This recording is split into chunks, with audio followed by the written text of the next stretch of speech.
আসসালামু আলাইকুম প্রিয় শিক্ষার্থীরা, আশা করি তোমরা সবাই ভালো আছো।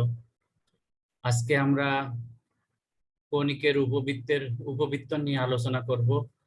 তোমরা জানো যে ইতিমধ্যে আমি গত 8টা ক্লাসে কৌণিকের পরাবৃত্ত নিয়ে আলোচনা করেছি। পরাবৃত্ত নিয়ে বিভিন্ন সমস্যার সমাধান করেছি। আজকে আমরা উপবৃত্ত নিয়ে আলোচনা করব। তো প্রিয় শিক্ষার্থীরা, লক্ষ্য করো, আমি একটা চিত্র এঁকেছি। এখানে দেখো, আমি একটা উপবৃত্ত এঁকেছি। বৃত্ত তো সম্পূর্ণরূপে গোল, একটা নির্দিষ্ট কেন্দ্র থাকে। এখানে পরাবৃত্তের সময় আমরা দেখেছি যে একটা উপকেন্দ্র এস এবং একটা রেখা থাকে, যে রেখাকে বলা হয় নিয়ামক রেখা। উপবৃত্তের ক্ষেত্রেও ঠিক তেমনি একটা উপকেন্দ্র এস থাকবে এবং একটা নিয়ামক রেখা থাকবে। হ্যাঁ, এখানে আমরা এস দিয়েছি, এটাকে উপকেন্দ্র বলা হচ্ছে, আর এই যে এম জেড, এইটা হলো নিয়ামক রেখা। তো দেখো, উপবৃত্তের উপর একটা বিন্দু পি আমরা নিয়েছি, পিএস যোগ করেছি এবং পি বিন্দু থেকে নিয়ামকের উপরে পিএম লম্ব এঁকেছি। তো তোমরা পরাবৃত্তের ক্ষেত্রে দেখেছো যে পিএস এবং পিএম সমান হয়। ঠিক আছে, তাহলে পিএস এবং পিএম পরাবৃত্তের ক্ষেত্রে সমান হয়। পরাবৃত্তের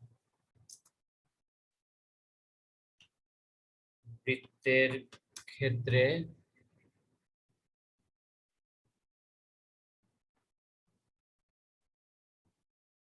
PS is equal two PM হয়।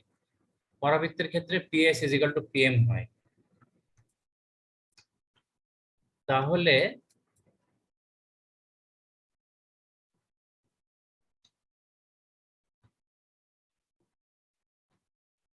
PS by PM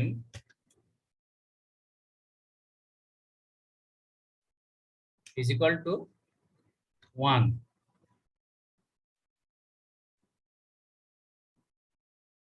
E is equal to 1. তাহলে পরাবৃত্তের ক্ষেত্রে দেখো, PS কে যদি PM দিয়ে ভাগ করা হয় তাহলে সেটা 1 হয়।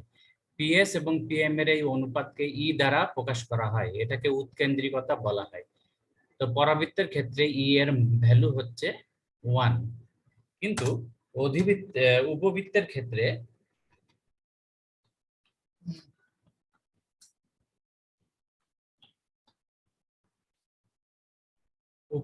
ক্ষেত্রে PS লেস দেন PM, অর্থাৎ PS ছোট হয় এবং PM বড় হয়। ঠিক আছে, তাহলে আমরা এখানে এইভাবে লিখতে পারি, PS ডিভাইডেড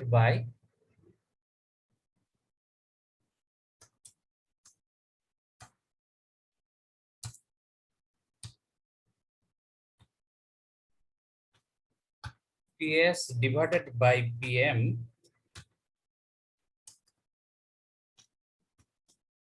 লেস দেন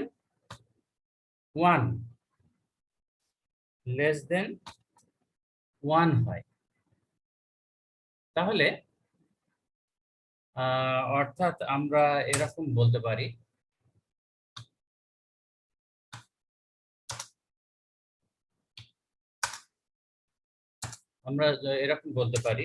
যে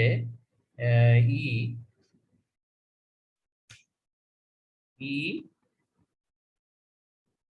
লেস দেন 1। তাহলে উপবৃত্তের ক্ষেত্রে ই এর মানটা 1-এর চেয়ে ছোট হবে, যেহেতু পিএস বাই পিএম কে ই দ্বারা প্রকাশ করা হয়, উৎকেন্দ্রিকতাকে ই দ্বারা প্রকাশ করা হয়, তাহলে উপবৃত্তের ক্ষেত্রে ই এর মান 1-এর চেয়ে ছোট হবে। তাহলে শিক্ষার্থীরা, এখানে ই ই ই ই হচ্ছে উৎকেন্দ্রিকতা। ই হচ্ছে কি?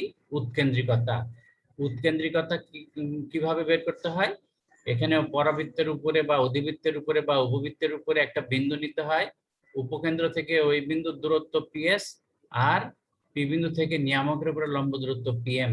পিএস কে পিএম দিয়ে ভাগ দিলে যে মান পাওয়া যাবে সেটাই হচ্ছে ই। এর মান যদি 1 হয় তাহলে হবে পরাবৃত্ত, আর এর মান যদি 1-এর চেয়ে ছোট হয় তাহলে হবে উপবৃত্ত। তো আমরা উপবৃত্তের ক্ষেত্রে এর মান 1-এর চেয়ে ছোট আমরা জানতে পারলাম।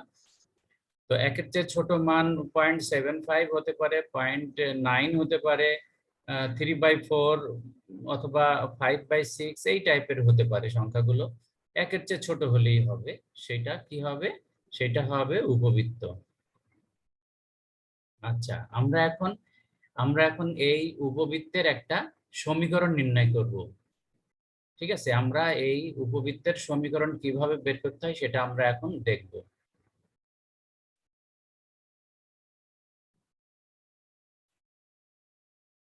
প্রিয় শিক্ষার্থীরা দেখো, আমরা এখানে ওয়াই অক্ষ এঁকেছি আর এটাকে এক্স অক্ষ ধরেছি, তাহলে মাঝখানে যে সি বিন্দু দেখা যাচ্ছে এটা হলো মূল বিন্দু। তাহলে এক্স অক্ষ এবং ওয়াই অক্ষর ছেদ বিন্দু হচ্ছে সি এবং এটাকে বলা হচ্ছে মূল বিন্দু। একই সাথে এটার নাম হচ্ছে কেন্দ্র। কার কেন্দ্র? উপবৃত্তের কেন্দ্র। তাহলে এই উপবৃত্তটার কেন্দ্র আমরা ধরলাম হচ্ছে সি। তো আমরা এখন উপবৃত্তটার সমীকরণ নির্ণয় করব। তাহলে এখানে আমরা এভাবে সমীকরণটা নির্ণয় করি।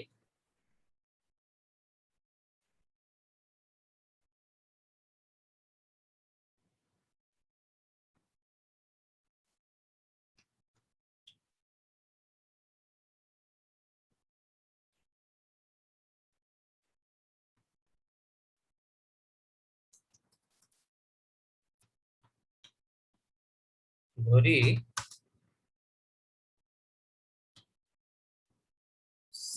এ ড্যাশ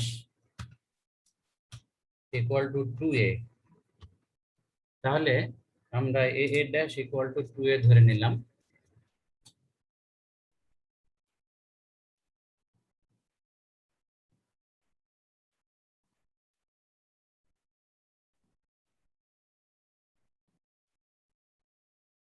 তাহলে এ ড্যাশ সমান আমরা 2a ধরে নিলাম। ড্যাশ আচ্ছা এরকমই থাক, 2a ধরে নিলাম। তার মানে এই যে এ বিন্দু থেকে এ ড্যাশ বিন্দুর দূরত্ব আমরা 2a ধরে নিলাম। তাহলে তাহলে এ সি এ সমান সি এ ড্যাশ সমান এ।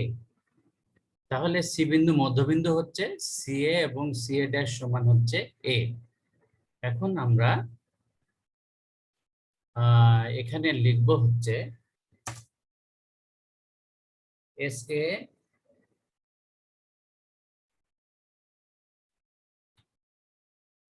এ divided by A Z, S A divided by A Z is equal to E. দেখো, এ বিন্দুটা উপবৃত্তের উপরে অবস্থিত।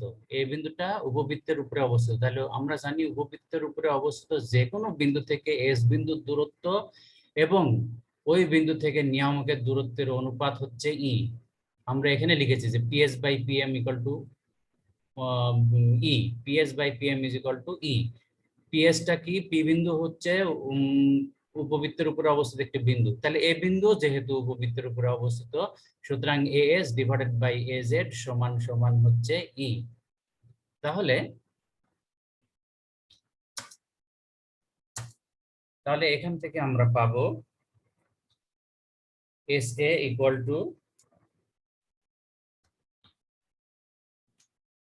Two E into A Z. S A is equal to E into A Z. একইভাবে A ড্যাশও কিন্তু উপবৃত্তের উপরে অবস্থিত, সুতরাং A dash Z sorry S A dash divided by A dash Z equal to E পাবো আমরা। জাস্ট এখানে এর জায়গাতে এ ড্যাশ বসাই দিলে আমরা পাবো। তাহলে সেক্ষেত্রে যেটা পাবো সেটা আমরা লিখি এখানে।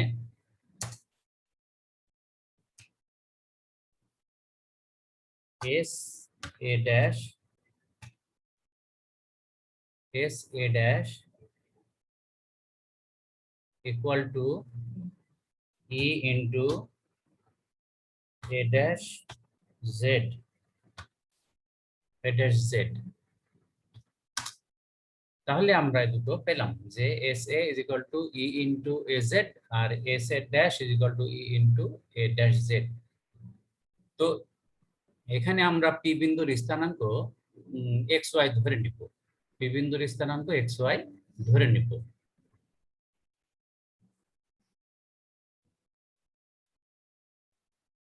এখন আমরা যোগ করব এস এ এবং এস এ ড্যাশ যোগ করব, S A plus S A dash is equal to E into A Z plus A dash Z.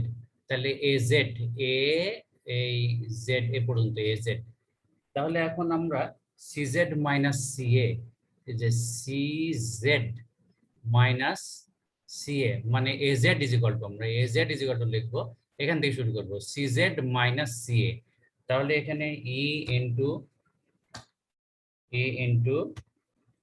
CZ minus CA, CZ minus CA. একইভাবে Z A dash is equal to CZ plus CA dash,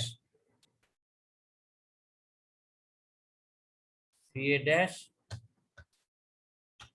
plus CZ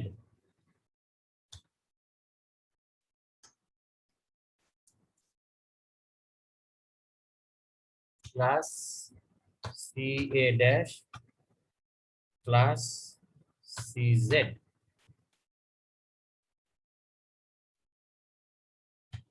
তাহলে শিক্ষার্থীরা C এর মানও হচ্ছে এ এবং C এ ড্যাশের মানও হচ্ছে এ, সুতরাং এই দুটা ক্যান্সেল হয়ে যাবে, দুটার ভ্যালু যেহেতু এ। তাহলে আমরা এখানে পাচ্ছি ই into two, E into two CZ, CZ, ই ইন্টু টু সিজেড। তাহলে আচ্ছা, তাহলে দেখো এখানে S A, S A, S A এবং এস এ ড্যাশ এই দুটো যোগ করলে এ এ ড্যাশ হচ্ছে। তাহলে আমরা এখানে লিখব এ a dash, A a dash, A a dash,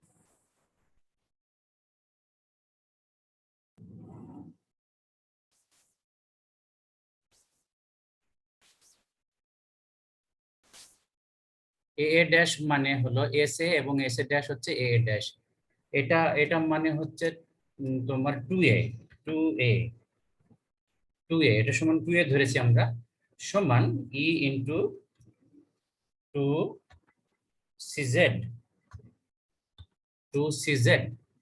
তাহলে এখান থেকে আমরা কি পাবো, এখান থেকে পাবো CZ is equal to A by E.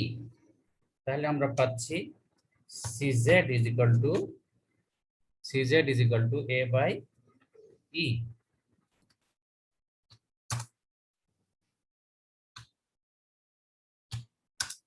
তাহলে শিক্ষার্থীরা সিজেড এর মান আমরা পেলাম, সিজেড এর মান পেলাম আমরা এ বাই ই।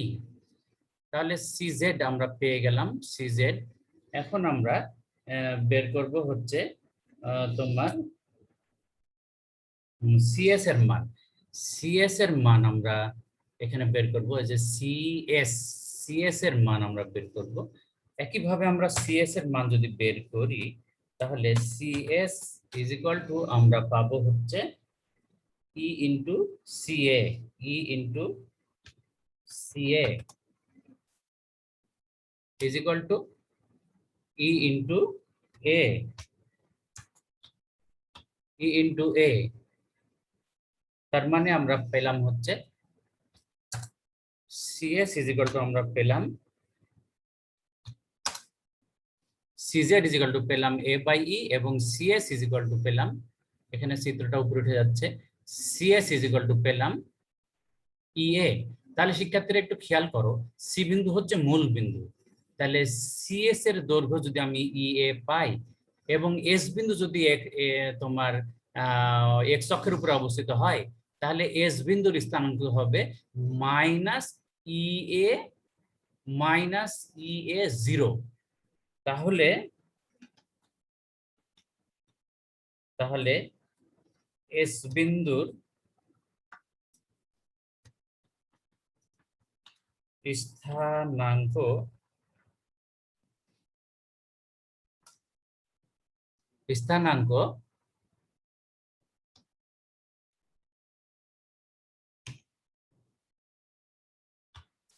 এই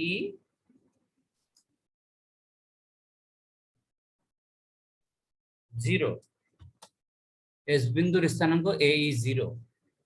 ঠিক আছে, তাহলে আমরা এস বিন্দুর স্থানাঙ্ক পেয়ে গেলাম। আচ্ছা, এবার দেখো এই যে এখানে পি বিন্দুর স্থানাঙ্ক এক্স ওয়াই আমরা ধরেছি, তাহলে পিএম এর দৈর্ঘ্য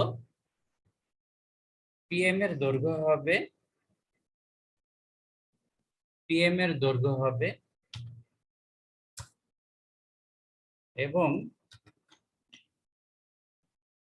এবং PM is equal two PM এর দৈর্ঘ্য হবে এখানে এই যে এটার দৈর্ঘ্য যেহেতু এ বাই ই, সিজেড এর দৈর্ঘ্য আমরা বের করেছি, সিজেড এর দৈর্ঘ্য এই যে এ বাই ই বের করেছি। আর পি বিন্দু থেকে এখানে যদি আমরা লম্ব আঁকি, তাহলে সেই লম্ব যদি এল হয়, তাহলে সিএল এর দৈর্ঘ্য হবে এক্স, তাহলে X plus A by E, তাহলে পিএম এর দৈর্ঘ্য হবে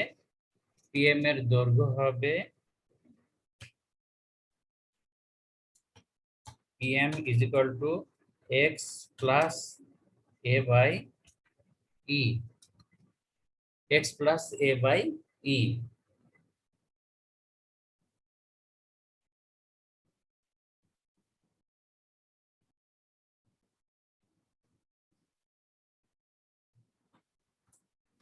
এখন আমরা জানি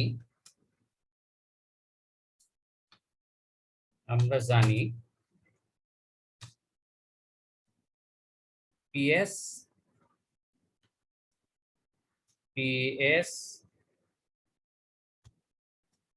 divided by PM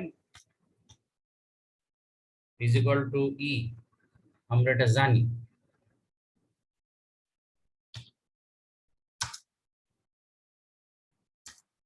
বা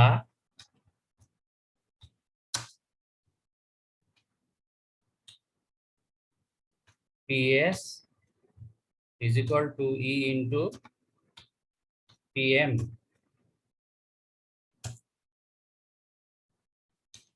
বা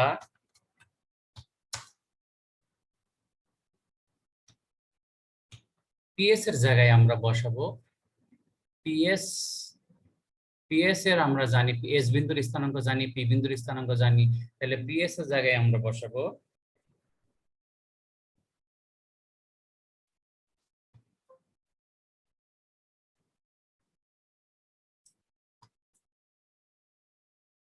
x minus AE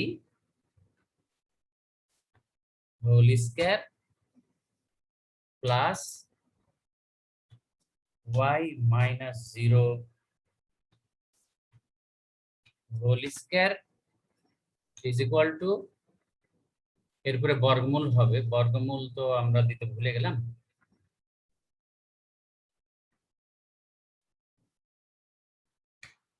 SQRT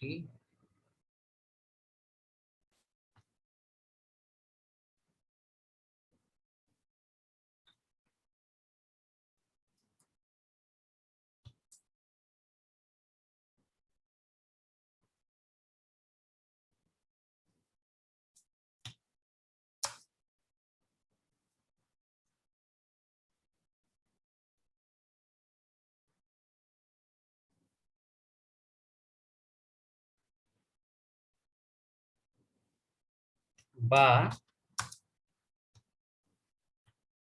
PS square is equal to square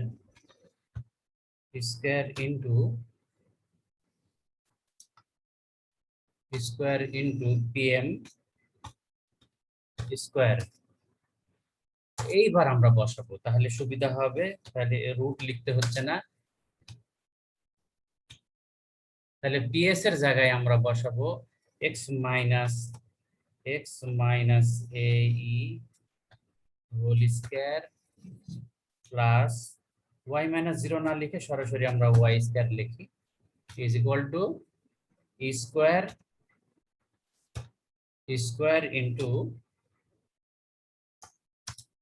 square into pm এর মান আমরা এখানে পেয়েছি x plus a by e, x plus a by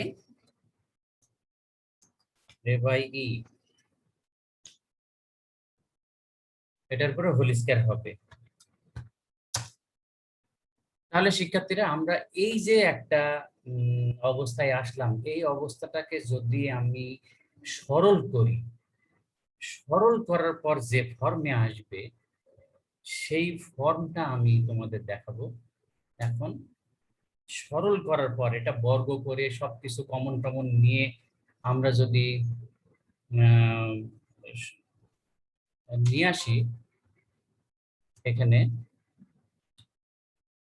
এখানে যদি আমরা একটা ফর্মে নিয়ে আসি তাহলে এখানে হবে এরকম। বিষয়টা দেখো, ভালো করে খেয়াল করো। X square divided by A square divided by A square plus Y square divided by A square 1 minus E square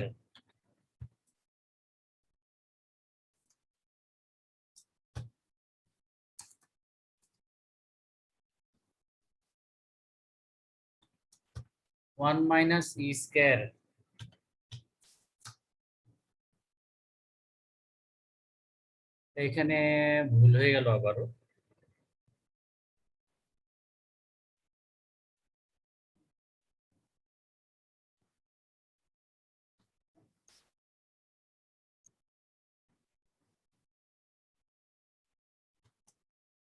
one minus E square is equal to 1, এইরকম আসবে। আমরা যদি সরল করে যদি ফর্মে নিয়ে আসি তাহলে আমরা এইরকম ফর্মে পাবো। তো এখানে আমরা এখানে যদি আমরা এটা ধরে নিই, তোমার 1 মাইনাস এ স্কয়ার ইন্টু এ square into 1 minus E square এটাকে যদি আমরা বি স্কয়ার ধরে নিই, তাহলে আমার সমীকরণটা হবে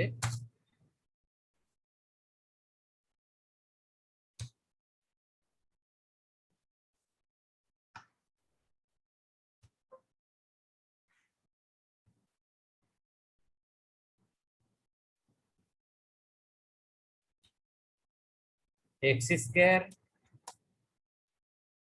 square divided by A square plus Y square divided by B square is equal to 1। তাহলে এটাই হচ্ছে আমার কিসের সমীকরণ? এটাই হচ্ছে আমার উপবৃত্তের সমীকরণ। তো প্রিয় শিক্ষার্থীরা, এই জায়গাতে আবারও উপরে উঠে গেছে। যাই হোক, এটা আমরা বুঝতে পারছি যে কি হবে। তো সেখানে তোমরা ভালো করে খেয়াল করবা যে এটা আসলে পাওয়ার নয়। এখানে আমি এইভাবে কমন নিয়ে নিই, কন্ট্রোল সি, এই জায়গাতে আমি বসিয়ে দিব কন্ট্রোল ভি। তাহলে আমরা উপবৃত্তের সমীকরণটা নির্ণয় করলাম। এটা একটু জটিল প্রসেস ছিল, এটা অনেক সময় সাপেক্ষ ব্যাপার। আজ আমরা এই পর্যন্তই আলোচনা সীমাবদ্ধ রাখবো। আমরা পরবর্তীতে আবারও এই সমীকরণ নিয়ে বিস্তারিত আলোচনা করব। সে পর্যন্ত তোমাদের সকলকে ধন্যবাদ জানিয়ে তোমাদের সুস্বাস্থ্য কামনা করে আজকের ক্লাস আমি এখানে শেষ করছি। আল্লাহ হাফিজ।